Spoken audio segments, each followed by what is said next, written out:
بسم اللہ والصلاة والسلام علی رسول اللہ صلی اللہ علیہ وسلم۔ قال النبی صلی اللہ علیہ وسلم: اللہم بارک لنا فی رجب و شعبان وبلغنا رمضان، او کما قال علیہ الصلاۃ والسلام۔ اللہ کے نبی صلی اللہ علیہ وآلہ وسلم جب رجب کا چاند دیکھ لیا کرتے تھے تو یہ مبارک دعا پڑھا کرتے کہ اے اللہ، رجب اور شعبان کے مہینے میں برکت عطا فرما اور ہمیں رمضان المبارک کا ببرکت مہینہ نصیب فرما۔ تو حضور نبی کریم صلی اللہ علیہ وسلم رجب کے چاند دیکھتے ہی رمضان کی تیاری کرنی شروع فرما لیتے، عبادات میں کثرت فرماتے، استغفار، تلاوت کلام پاک۔ تو اس طرح روزوں کی بکثرت کرتے۔ مقبل ویڈیوز کے اندر میں تفصیلاً اس موضوع پر عرض کر چکا ہوں کہ ام المؤمنین سیدہ عائشہ صدیقہ رضی اللہ تعالیٰ عنہا، ام سلمہ رضی اللہ تعالیٰ عنہا، سیدنا علی المرتضیٰ رضی اللہ تعالیٰ عنہ اور بعض دوسرے صحابہ کرام رضوان اللہ تعالیٰ علیہم مجمعین سے جو روایات تھیں وہ میں نے عرض کی۔ قرآن و حدیث کی روشنی میں 15 شعبان کے روزے کی فضیلت، شب برات کی فضیلت وہ عرض کر چکا ہوں، اور یہ 15 شعبان کا روزہ رکھنا اور شب برات رات کو عبادت کرنی، 14 شعبان کی مغرب کے بعد یہ شب برات شروع ہو جاتی ہے، تو یہ بہت ہی ببرکت رات ہے، اور اس کو لیلۃ البراء، بری ہونے والی رات، لیلۃ مبارکہ، بابرکت رات بھی کہا گیا ہے۔ تو اللہ کے نبی صلی اللہ علیہ وسلم فرمایا کرتے تھے اس بابرکت رات کے اندر اللہ تعالیٰ پورے سال کے اندر جتنے لوگوں نے پیدا ہونا ہوتا ہے، جتنی کی وفات ہونا ہوتی ہے، اسی طرح رزق کے معاملات اور پورے کائنات کے جو بھی معاملات ہیں اللہ تعالیٰ سب طے کر کے اور فرشتوں کے حوالے کر دیتے ہیں۔ تو اللہ کے نبی صلی اللہ علیہ وسلم فرمایا کرتے تھے کہ میرا دل کرتا ہے کہ جب اللہ کے سامنے میرے اعمال پیش ہوں یا میری موت کا فیصلہ ہو، اس وقت میں روزی کی حالت میں یا عبادت کی حالت میں ہوں۔ تو یہ آپ کے علیہ السلام کی ایک عمل مبارک تھا، امت کو ترغیب تھی۔ لیکن اس بابرکت رات کے اندر کیونکہ شیطان کی محنت بھی اسی طرح جاری و ساری ہے، تو چند رسومات بدعات کا بھی اس کے اندر دخل ہو گیا ہے، تو ان کو بھی مد نظر رکھ کر ہمیں ان سے بچتے ہوئے اس بابرکت رات میں عبادت کرنی ہے اور اپنی گناہوں کی معافی اللہ سے مانگنی ہے۔ جس آدمی نے رات عشاء کی نماز بجماعت پڑھ لی، صبح کی نماز بھی جماعت سے پڑھ لی، اس بندے کو بھی اللہ تعالیٰ اس بابرکت رات کی ایک بہت زیادہ فضیلت عطا فرماتے ہیں، اس پر رحمت مغفرت کی بارش نازل فرماتے ہیں۔ ایسا نہ ہو کہ آپ ساری رات عبادت کرتے رہیں یا ایسے بدعات یا رسومات جو جاری ہیں ان میں مشغول ہو جائیں، تو پھر آپ صبح کی نماز آپ سے رہ جائے، جماعت رہ جائے یا نماز قضا ہو جائے، تو یہ نقصان والی بات ہے۔ تو اسی طرح اس آج کی ویڈیو میں یہ بتانا مقصود ہے کہ شب برات میں جو بدعات اور رسومات شروع ہو چکی ہیں وہ کون سی ہیں۔ تو ویڈیو تھوڑی سی طویل ہوگی لیکن فائدہ مند ضرور ہوگی، اور اس کو مثبت نظریے کے ساتھ آپ نے دیکھنا سننا ہے۔ تو یہ ہمارے معاشرے میں ایک بات مشہور ہے کہ جو بھی بدعت اور رسومات کوئی بھی شروع ہوتی ہے تو وہ بریلوی حضرات کرتے ہیں، تو ہم نے دیکھنا ہے۔ لیکن جو دوسرا مکتبہ فکر کے حضرات ہیں، دیوبند کے ہیں، اہل حدیث مکتبہ فکر کے ہیں، اگر وہ یہی بدعات کریں تو ان پر تو کوئی لیبل نہیں لگتا، لیکن بریلوی حضرات اگر یہی کام کریں تو ان پر یہ لیبل سب سے پہلے لگ جاتا ہے۔ کیا صرف بریلوی حضرات ہی بدعات کرتے ہیں یا دوسرے بھی کرتے ہیں؟ اس کو آپ نے مثبت نظریے کے ساتھ، مثبت سوچ کے ساتھ آپ نے دیکھنا سننا ہے، پھر فیصلہ آپ نے خود کرنا ہے۔ کیا یہ بدعات اور رسومات قرآن و سنت کے خلاف ہیں، یا ہم بھی کرتے ہیں، یا انہی پر صرف لیبل لگایا جاتا ہے کہ وہ صرف وہی حضرات یعنی کہ بریلوی حضرات کرتے ہیں، یا دوسرے بھی اس میں شامل ہیں، وہ بھی یہ بدعات اور رسومات کرتے ہیں۔ تو میں نے چند بدعات اور رسومات کو مختلف کتب سے اکٹھا کر کے ایک نوٹس کی شکل میں تیار کیا ہے۔ تو اس رات میں جو بدعات اور رسومات ہوتی ہیں، سب سے پہلے آتش بازی کرنا۔ تو آتش بازی یہ مجوسیوں کی نقل ہے،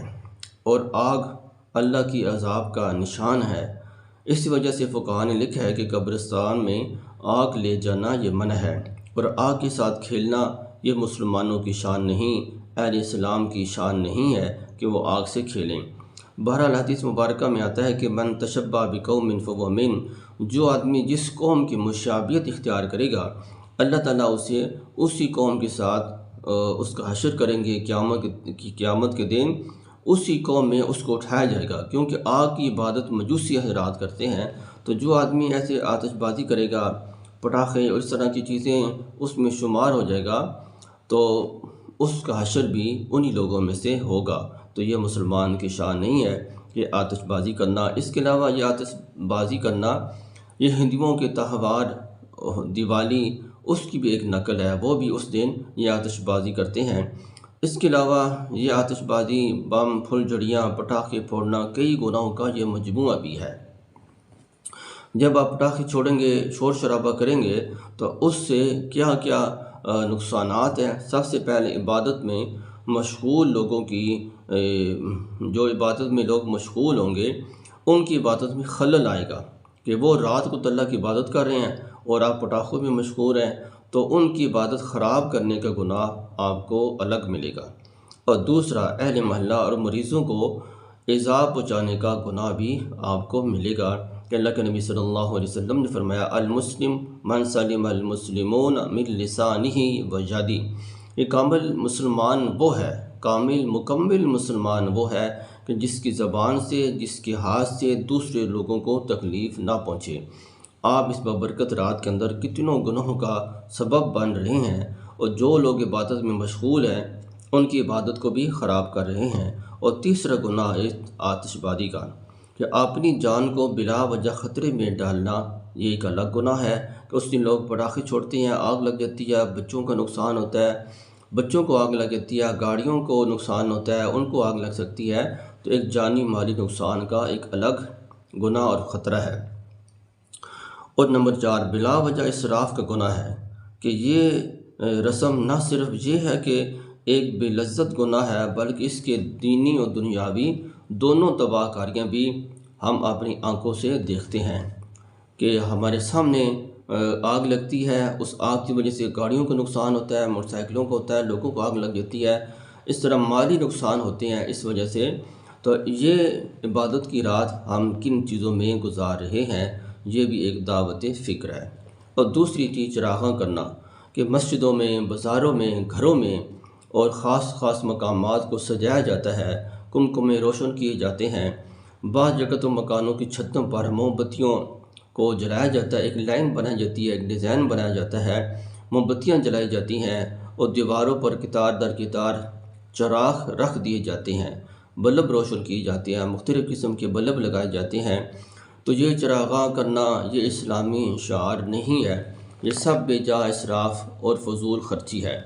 اس کو قرآن پاک نے یوں بیان فرمایا کہ ان المبذرین کانوا اخوان الشیاطین، کہ بے شک جو فضول خرچ ہیں، فضول خرچی کرنے والے ہیں، وہ شیطان کے بھائی ہیں۔ اور دوسری جگہ ارشاد فرمایا کہ لا تسرفوا انہ لا یحب المسرفین، کہ بے شک کہ فرمایا کہ آپ اسراف نہ کرو، بلا شبہ بے شک اللہ تعالیٰ اسراف کرنے والوں کو دوست نہیں رکھتا، یہ اللہ تعالیٰ نے قرآن پاک میں ارشاد فرمایا۔ تو یہ تمام چیزیں جو ہم کر رہے ہیں، کیا یہ اسراف میں نہیں آتی؟ اسی طرح ایک وقت کے ولی گزرے ہیں، محدث فقیہ علی بن ابراہیم رحمہ اللہ کہتے ہیں کہ روشنی کی یہ بدعت سب سے پہلے، یعنی چراغاں کرنا اور یہ پٹاخوں کی رسم سب سے پہلے کس نے شروع کی؟ فرمایا کہ یہ رسم برامکہ سے شروع ہوئی، جو ایک آتش باز، آتش پرست قوم تھی، وہ قوم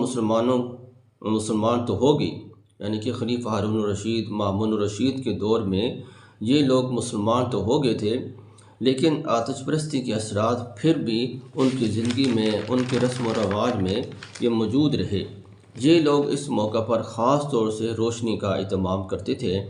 اور عباسی خلیفہ ہارون الرشید اور مامون الرشید کے دور خلافت میں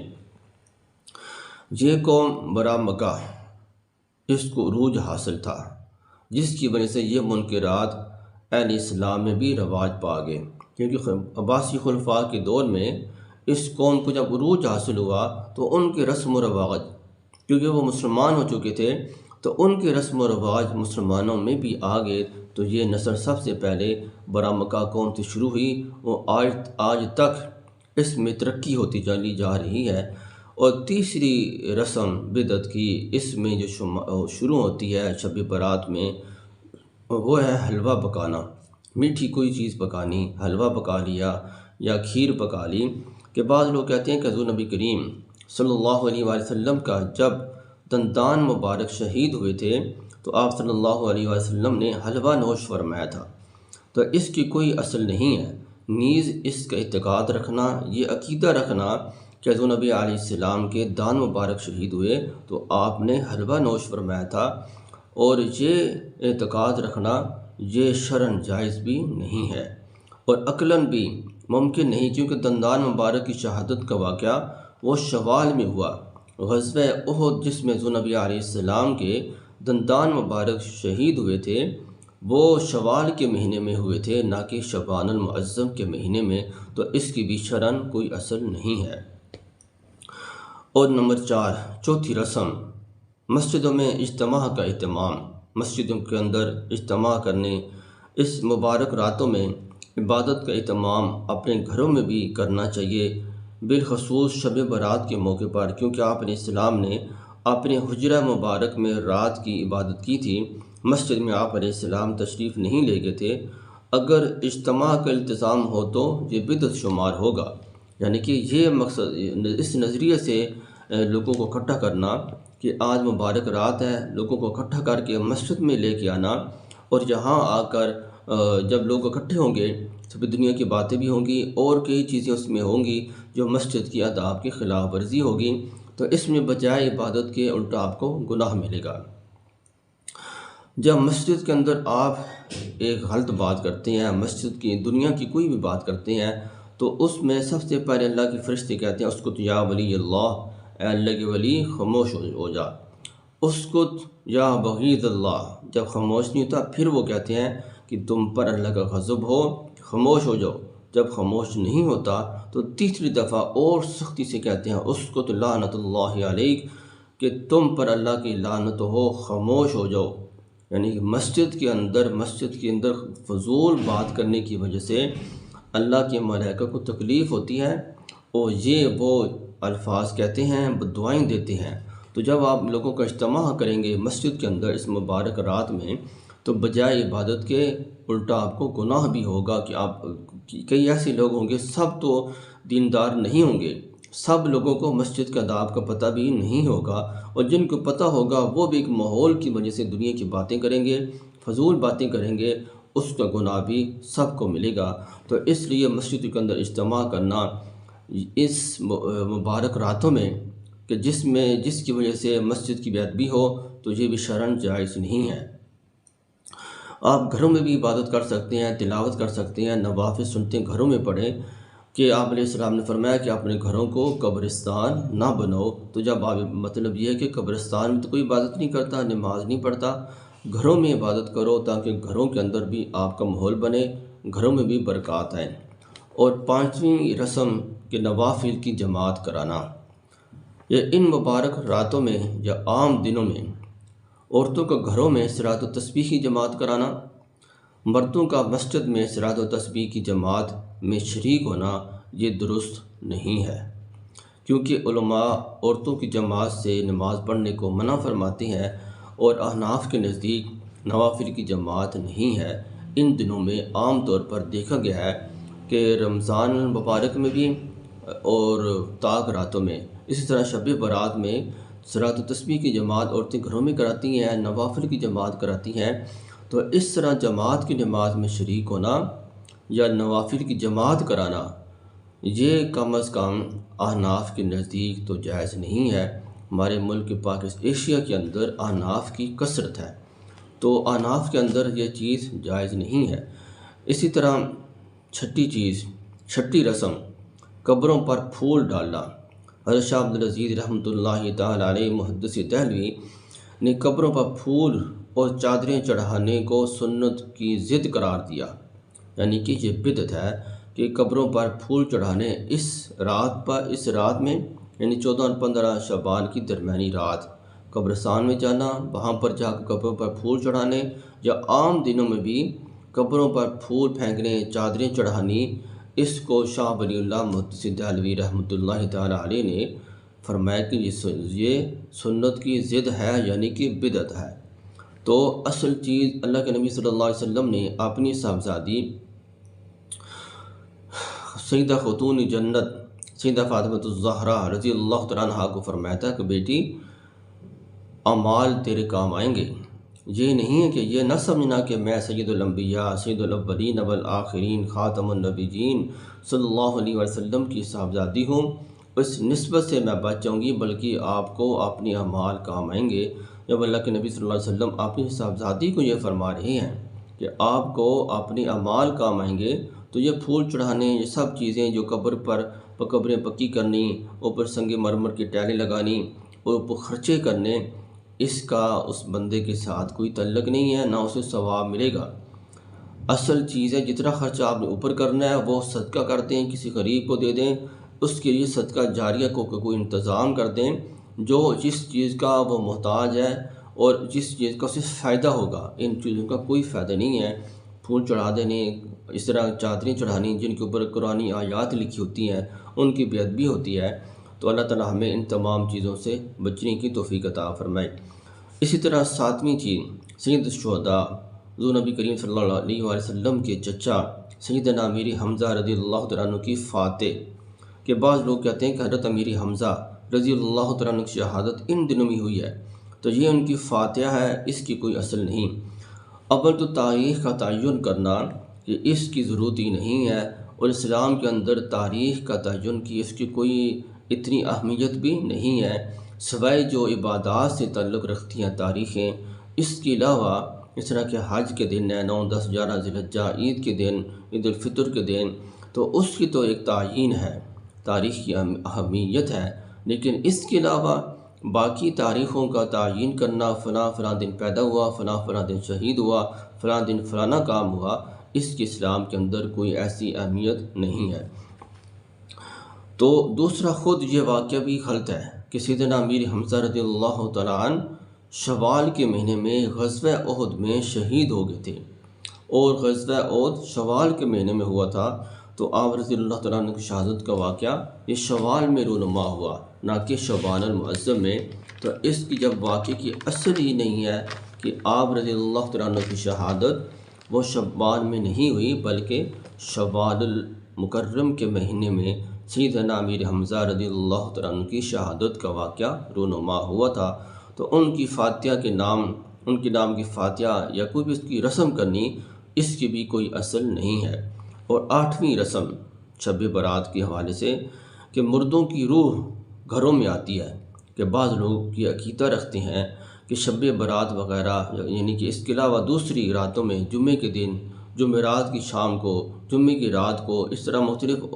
خاص راتوں میں، خاص اوقات کے اندر، عید کے دن،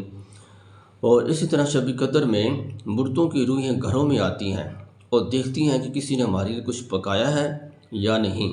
اس کی بھی کوئی اصل نہیں ہے۔ جو آدمی فوت ہو گیا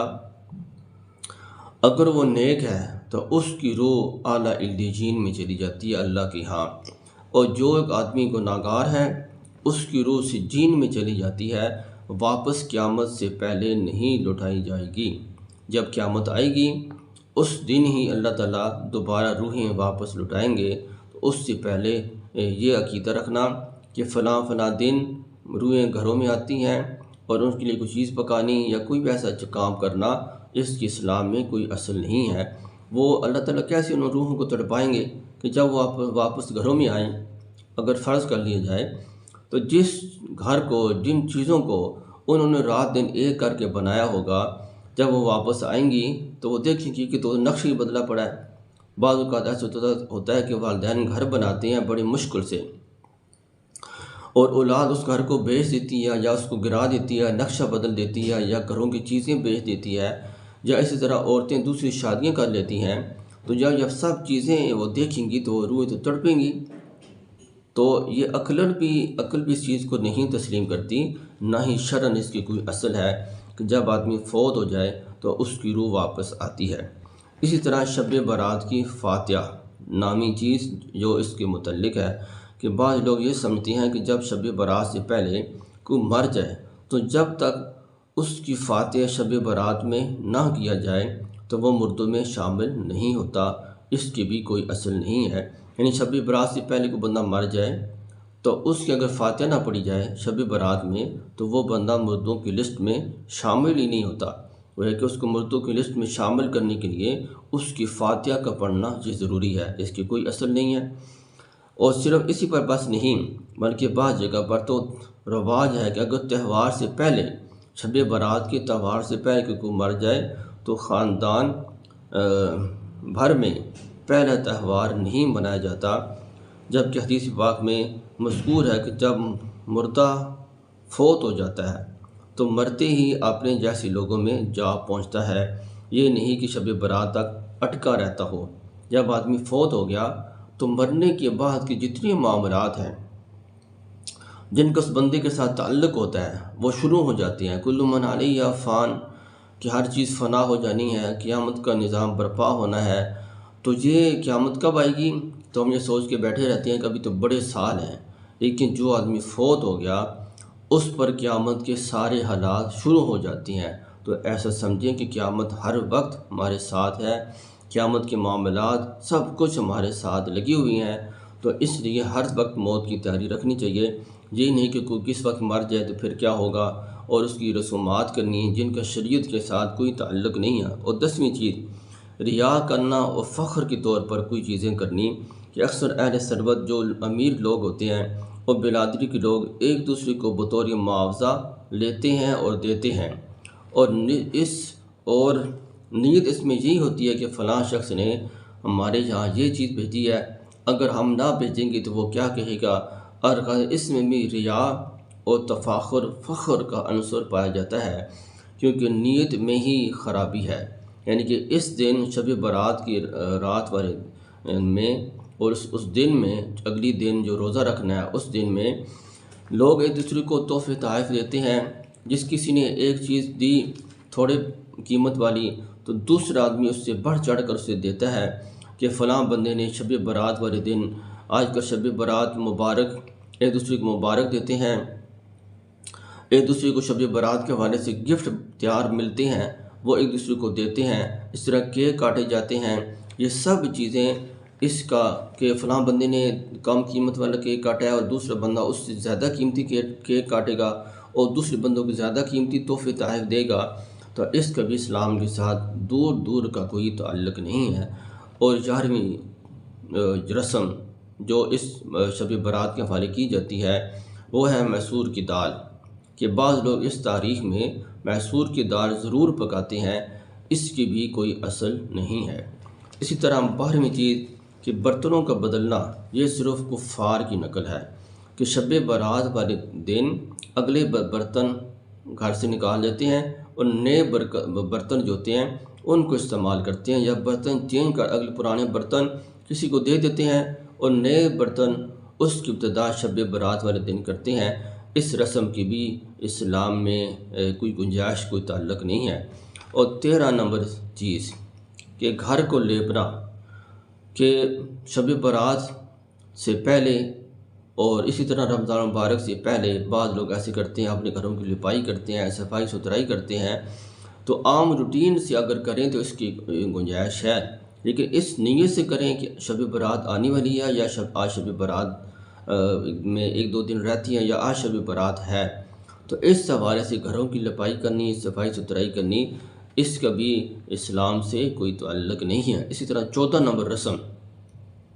کہ ام المؤمنین سیدہ عائشہ صدیقہ رضی اللہ تعالیٰ عنہا کی روٹیاں بنانا، ان کے نام کی روٹی بنانا، جیسے گھروں میں خواتین روٹی بناتے ہیں تو 1 روٹی 2 روٹی 3 روٹیاں ام المؤمنین سیدہ عائشہ صدیقہ رضی اللہ تعالیٰ عنہا کے نام کی روٹیاں پکاتی ہیں، پھر کسی کو دے دیتی ہیں یا خود کھا لیتی ہیں، تو اس کا بھی اسلام سے کوئی تعلق نہیں ہے۔ اور اس کی بھی کوئی اصل نہیں۔ یہ سب باتیں جتنی بھی عرض کی ہیں یہ بے بنیاد ہے، اس کے اسلام سے کوئی تعلق نہیں ہے، یہ غلط چیزیں ہیں۔ اسی طرح 15ویں رسم کہ قبرستان میں رات گزارنا، کہ بعض لوگ شب برات میں قبرستان جانے کا بڑا اہتمام کرتے ہیں اور جماعتیں گروہ بنا کر قبرستان میں جاتے ہیں، وہ ساری رات وہ قبرستان میں گزار دیتے ہیں، ادھر ہی حاضریاں لگاتے ہیں کہ فلاں آیا فلاں نہیں آیا، تو عبادت کا موقع ہی انہیں نہیں ملتا۔ تو حضور نبی کریم صلی اللہ علیہ وسلم 14 اور 15 شعبان کی شب یعنی شب برات کو حضور نبی علیہ السلام قبرستان تشریف لے گئے تھے، لیکن یہ ایک دفعہ گئے تھے، اور آپ علیہ السلام جب آپ واپس تشریف لے آئے پھر اپنے حجرے میں آ کر گئے اور واپس آئے، وہاں پر دعائے مغفرت کی، اور واپس آ کر آپ نے اپنے حجرے میں اللہ کی عبادت میں آپ مصروف ہو گئے، وہاں آ کر آپ نے اللہ کی عبادت کی۔ تو یہ اس کی کوئی اصل نہیں کہ آپ ساری رات قبرستان میں گزارتے ہیں، وہاں حاضریاں لگائیں کہ فلاں آیا فلاں نہیں آیا، فلاں کیوں نہیں آیا، ہم گئے ہیں فلاں نہیں آیا ہے، وہ آتے ہی نہیں ہے۔ تو ساری رات قبرستان میں گزارنا اور اللہ کی عبادت نہ کرنا، وہاں جا کر باتوں میں مشغول ہو جانا، فضول چیزوں میں مشغول ہو جانا، اس کی بھی اسلام میں کوئی اصل نہیں ہے۔ آپ قبرستان جائیں، بے شک جائیں، اپنی موت کو یاد رکھتے ہوئے جائیں۔ ہر جمعے کو جو آدمی اپنے والدین یا ان میں سے کوئی ایک جو بھی فوت ہو جائے اس کی قبر کی زیارت کو جاتا ہے، انہیں سارے ثواب کرتا ہے۔ اللہ تعالیٰ صرف قبر کی زیارت کی وجہ سے اس بندے کی بخشش مغفرت کر دیتے ہیں۔ والدین کا اتنا مقام ہے کہ قبر کی زیارت کی برکت سے اللہ تعالیٰ اس والد والدہ کے بیٹی کی مغفرت فرما دیتے ہیں۔ تو والدین کا اللہ نے اتنا مقام رکھا ہے، تو قبرستان میں ضرور جائیں، موت کو یاد رکھتے ہوئے جائیں، لیکن اس طرح بدعات و رسومات کرنی کہ جس کا اسلام سے دور دور کا کبھی کوئی تعلق نہیں ہے، اور عبادت کی نیت سے آپ وہاں جا رہے ہیں حالانکہ آپ گناہ کر رہے ہیں، تو اس کا بھی اسلام سے کوئی تعلق نہیں ہے۔ اور 16 نمبر چیز کہ محفل نعت کا اہتمام کرنا، کہ بعض لوگ شب برات کو لاؤڈ سپیکر کھول کر اور محفل نعت خوانی کا اہتمام کرتے ہیں، اور بعض لوگ لاؤڈ سپیکر پر ساری رات شبینہ قرآن پاک کی تلاوت اس کا اہتمام کرتے ہیں۔ قرآن پاک پڑھنا اور اسی طرح شبینے کا اہتمام کرنا، جس سے دوسروں کی عبادت ذکر و اذکار میں آرام میں خلل واقع ہوتا ہے۔ عبادت کے نام پر دوسروں کو اذیت دینا، تکلیف دینا، اور یہ سب چیزیں اسلام میں حرام ہے، اس کا کوئی اسلام سے تعلق نہیں ہے۔ حضور نبی کریم صلی اللہ علیہ وسلم کی تعریف کرنی، آپ کی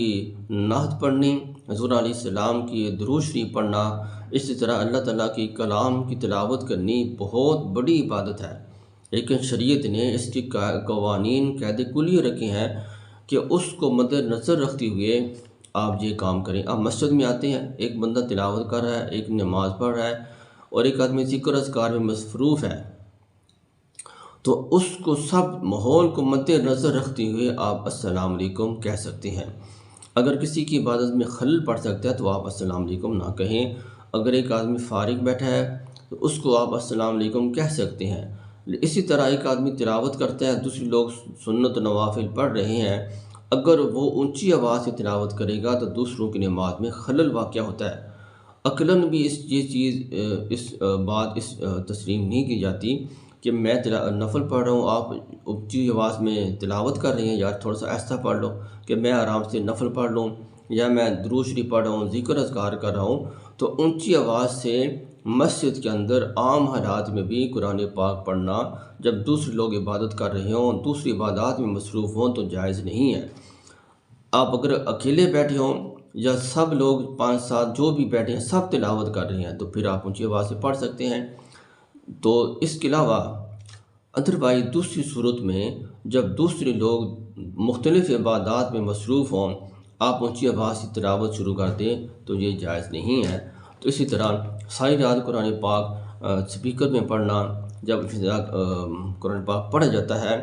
فَإِذَا قُرِئَ الْقُرْآنُ فَاسْتَمِعُوا لَهُ وَأَنصِتُوا لَعَلَّكُمْ تُرْحَمُونَ، کہ جب قرآن پاک پڑھا جائے تو خاموش ہو جاؤ تاکہ تم پر رحم کیا جائے۔ قرآن پاک کا سننا یہ واجب ہوتا ہے۔ جب آپ سپیکروں میں قرآن پاک پڑھنا شروع کر دیں گے، شبینہ شروع کریں گے،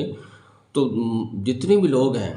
وہ اپنی زندگی کے معاملات میں مصروف ہوتی ہیں، کوئی نہ کوئی کام کر رہا ہوتا ہے، تو اس صورت میں وہ سب لوگ گناہ گار ہوں گے، تو اس کا گناہوں کا سبب کون بنے گا؟ وہ آپ بنیں گے۔ اسی طرح رات کو مختلف لوگ مختلف عبادات میں ان خاص مواقع میں مصروف ہوتے ہیں، مریض ہوتے ہیں، گھروں میں بیمار لوگ ہوتے ہیں، تو اسی طرح ہر کوئی اپنی اپنی انفرادی بات میں مصروف ہوتا ہے۔ تو جب آپ اس طرح لاؤڈ اسپیکروں پہ اونچی آواز سے قرآن پاک کی تلاوت نعت خوانی شروع کریں گے تو دوسرے لوگوں کی عبادات میں حرج ہوگا۔ آپ تو یہ سمجھ رہے ہیں کہ ہم حضور نبی علیہ السلام کی تعریف کر رہے ہیں، ان کے نعتیں پڑھ رہے ہیں، درود پڑھ رہے ہیں، قرآن پاک کی تلاوت کر رہے ہیں، حالانکہ اس سے دوسروں کی عبادات میں حرج ہو رہا ہے۔ اللہ کے نبی نے تو یہ فرمایا تھا کہ المسلم من سلم المسلمون من لسانہ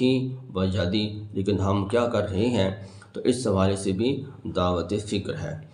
اس طرح 17 نمبر چیز کہ 6 رکعات کا اہتمام کرنا، کہ بعض لوگ شب برات کو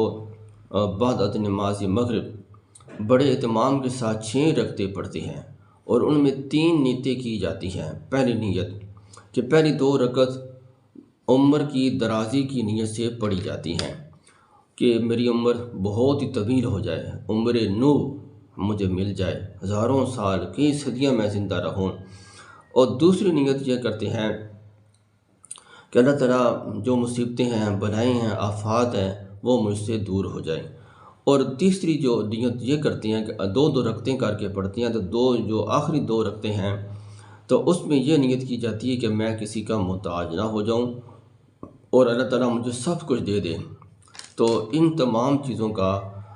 اسلام سے کوئی تعلق نہیں ہے، کہ 6 رکعات کا پڑھنا، 2 رکعتیں پڑھنی کہ میری عمر طویل ہو جائے، پھر 2 رکعتیں اس نیت سے پڑھنی کہ میں کسی کا محتاج نہ ہو جاؤں، اور 2 رکعتیں پھر اس نیت سے پڑھنی کہ اللہ تعالیٰ مجھ سے مصیبتیں اور جو بھی مصائب و آلام مجھ پر آتے ہیں یہ سب ٹل جائیں۔ تو اس کا اسلام کے ساتھ کوئی تعلق نہیں ہے۔